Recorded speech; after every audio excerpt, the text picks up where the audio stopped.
Hello and welcome to Remotely Interesting, the video series where we discuss the latest ongoings in the world of tech PR.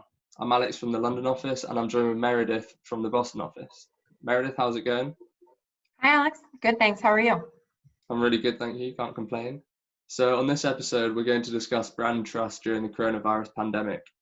A recent survey that we found showed that 65% of consumers globally will judge whether or not they'll buy from a brand in future based on how well it responds during the crisis.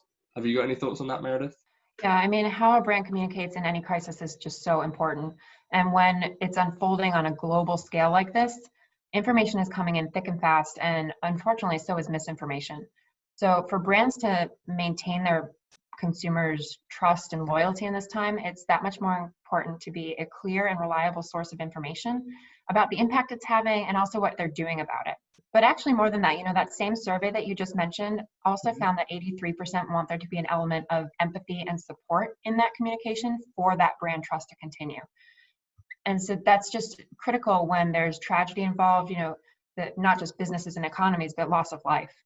Alex, are you seeing anything kind of personally in terms of your own brand trust and loyalty?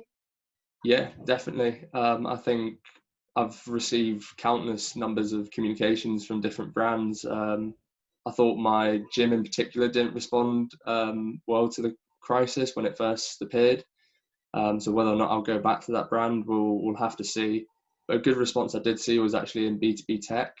A number of tech vendors have actually been offering free software to a range of different organizations, if not them all, to help them start working remotely, which they've had to do it, almost instantaneously. So I think that's been a great way to build brand loyalty and trust, especially for the long term, because you're not trying to make money off of them at this point in time.